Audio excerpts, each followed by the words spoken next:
ఓబీసీల hostels maintenance కోసం 3,915 కోట్ల రూపాయలు కేటాయిస్తే ఖర్చు పెట్టింది 2,914 కోట్ల అధ్యక్ష.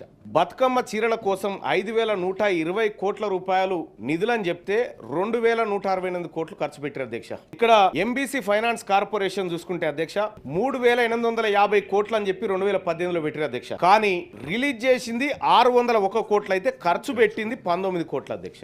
నాయ్ బ్రాహ్మణ ఫెడరేషన్ కి 760 కోట్ల రూపాయలని చెప్పి నిధులు అన్నారు అధ్యక్ష.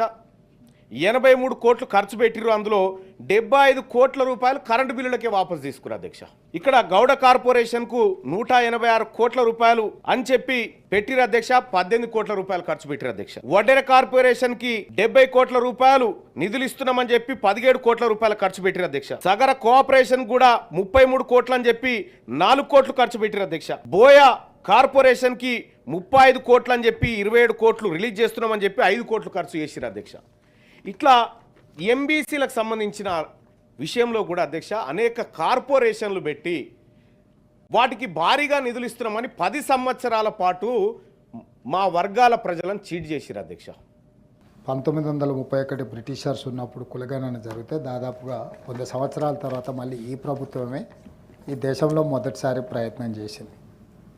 మొదటి విడత చేసిన ప్రయత్నం ఇంకా కొంతమంది నమోదు చేయించుకోలేదు. మొదటి విడత చేసిన ప్రయత్నంలో 96.9% ఇందులో పాల్గొంటే 3.1% పాల్గొనలేదని రెండో విడత కూడా అవకాశం ఇచ్చి చేసినాం. 17 తారీఖు రోజు కులగణనకు సంబంధించిన పూర్తి స్థాయి చర్చ సభలో జరుగుతుంది. ఆల్రెడీ మనం 42% బలహీన వర్గాలకు రిజర్వేషన్లు ఇవ్వాలి అని, ఈ 42% రిజర్వేషన్లు అమలు జరగాలంటే మన దగ్గర లెక్క ఉండాలి. మనం చేసుకున్న లెక్కను మనమే తప్పు పడితే రేపు ఏ చట్టం ముందు ఏ న్యాయస్థానం ఉంది ఈ 42% రిజర్వేషన్ అనేది నిలబడదు. దయచేసి సహచర మిత్రులకు నేను చెప్పేది, ఈరోజు మనం చేసే ప్రయత్నం చాలా భగీరథ ప్రయత్నం. 42% పెంచడానికి అన్ని వర్గాలను కూడగట్టుకొని ముందుకెళ్ళాలనుకుంటున్నాను. ఆనాడు మండల్ కమిషన్ కూడా కాంగ్రెస్ పార్టీ చేసి మండల్ కమిషన్ 52% బలహీన వర్గాలు ఉన్నారని చెప్పి 27% రిజర్వేషన్ రికమెండ్ చేసింది. దాన్ని సుప్రీంకోర్టు అప్పీల్ కూడా చేసింది. దాంతో ఈరోజు 27% రిజర్వేషన్.